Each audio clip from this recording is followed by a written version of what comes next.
I cannot tell you how many people find, especially as we get a little bit older, our body doesn't squirt out quite as much of the juices. So everything from digestive juices, the saliva, all this stuff, we tend to be drying up just a little bit. So if you actually take a little extra of the HCl, you may actually be, you might do a lot better. It will fly, it will dry. Don't tell your doctors that you're doing this, because it's opposed to everything that they believe. But that's back to how the physiology of your body is. You start thinking, oh, okay, right? So we gotta do that. So what else is involved in that region for the digestive tract? So the food from the stomach empties into what? It goes into the intestines, that's right. Now, does it go into the small intestine or the large intestine first? It goes into the small intestine, yes. Now, which one is more important for digestion? Would you say the small intestine or the large intestine? Small. Why? That's the right answer, by the way. Brilliant. Very good.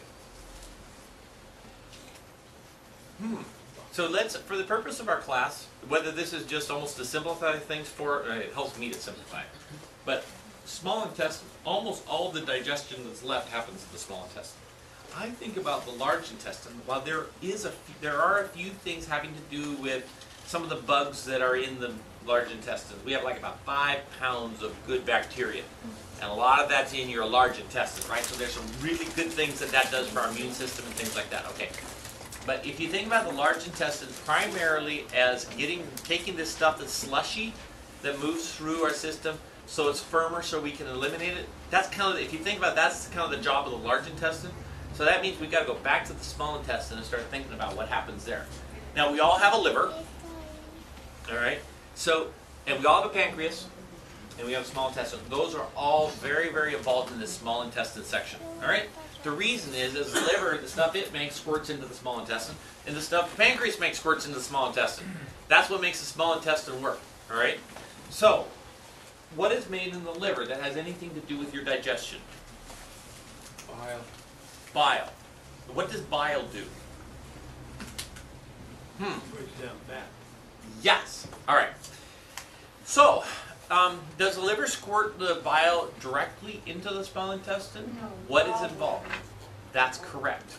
What is the function of your gallbladder?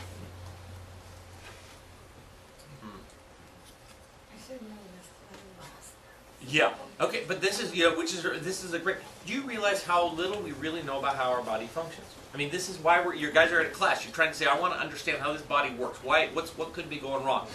The gallbladder is a sac in which bile is dumped. So the liver is always producing it, right? So if you think about this production shop going, now we're not eating 24 hours a day, right? We eat meals, don't we?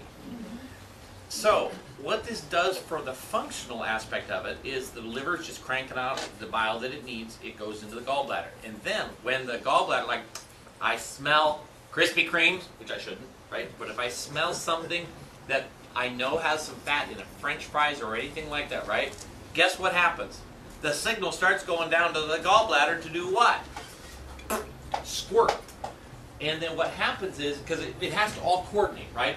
And what we smell is preparing our body. Have you smell something that's good and you start to salivate? Yes. Right? You don't think it's just your salivary glands that are getting geared up, do you? Your liver is getting going, right? Everything, the things you smell prepares your body to digest it. And then the body knows that the system, when I smell fats, okay, gallbladder, get ready to go, right? You start to see, this is a marvelous, wonderful thing. Now, here's the problem, though. Ken talked about the nerve system. All this communication happens via the nerve system, right? What if you hurt your neck and all the nerves as they pass from the organs up into the brain and then from the brain back down? What if they become sluggish? Because the signals can't gush up and down your nerve system. Do you realize you might smell it, but nothing, it doesn't get the attention. It's all happening independently. It's not working right. And this thing has happened to say, it's not the control, really. It's happened to kind of work independently. And it doesn't work in a coordinated fashion. Can you see how you might have some digestive issues? That everything could be working right. You've got everything okay. It's just there's nothing coordinating. You work best when everything is coordinated. And the beautiful thing, when you come in and we start working on your spine, and you start to sleep better, and you start to digest better, and you start to crave the foods that are healthier for you, and you start to plan things, and you see that something miraculous happens inside of you. You start to exercise more, you start to drop some weight, you start to do amazing things. You go, wait a minute, my world is changing, and it's because we're changing everything, you see? So it's really fascinating, and that's one of the things I want to challenge you. And it is easy. I know when you come in for your adjustment, it seems like a monkey could do this. You know, what I do is it's really not. I mean, we've seen a lot of things that look a lot more complicated, right? Let's just put it that way. But the miracle is not what I do to you, right? You understand the miracle is that inside of you, God created you with the power for you to heal yourself. That's the miracle. It's not me, right? I'm just here to help facilitate something. Each one of you needs to step up and say, you know what? These next several months, this is what I'm going to work on. I mean, you guys challenged me, and I now have a 4-pound bag of quinoa that I bought at Costco because you guys told me about it. I started by going to New Seasons and getting into the little bags. But we now have, because I know that Costco sells it in bulk, and we're going to do this. So I want to challenge you, what can each one of us, so when you leave tonight, think about, what can I do? What one thing can I do? And then you'll watch that expand, and it will become something really incredible because you came here tonight. And you decided, you know, now especially with the 3 of you guys, right? You guys as a family, you need to say, you know, we are going to do this. Have you ever cooked with quinoa? Okay, this is going to be your challenge. I mean, it's just, it will be an adventure. And it's really kind of, it's like cooking rice. You see, you know, the ratios, it's like rice, right? 2 to 1, basically. Now, the other thing I do, I stick a little chicken bouillon in it, right? So this is where the fun thing comes, and you can try and say, it tastes like hardware. I'm not going to eat that again. It's like, wait. You know, let's think this thing through, and you know, that sort of thing. And if you come up with a great recipe, let me know, right? Because it's like we're all trying to eat healthier and things like that. So let's do that. All right. So back to the gallbladder and so forth, and how important this control of the gallbladder is. Now, what happens if someone has had the gallbladder cut out because they had a gallbladder surgery?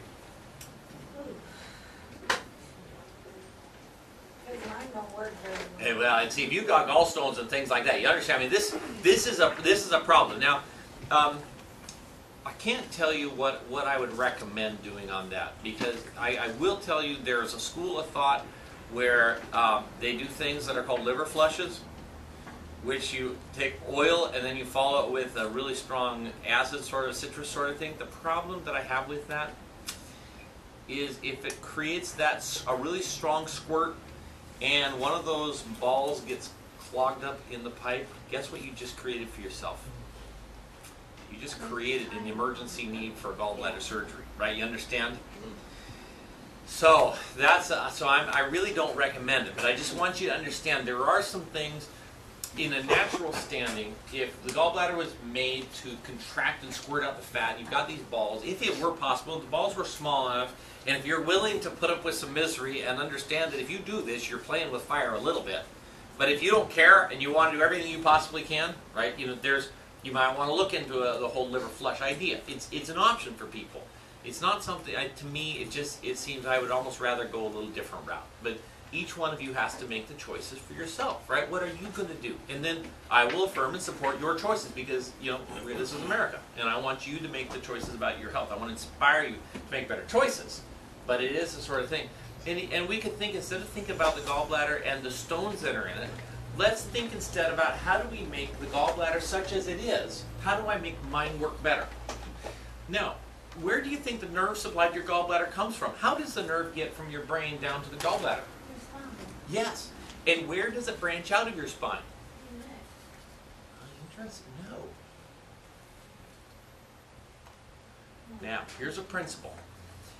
In the nerve system, virtually all the time, wherever the organ is close to where it branches out. Okay? So if you just remember this will get you to... That's right. So we have to ask, where's the gallbladder? So it will be about here between your shoulder blades. All right? Now, do you think it's coincidental that a lot of people with gallbladder problems have problems with their shoulders and tightness in the muscles and stuff like this?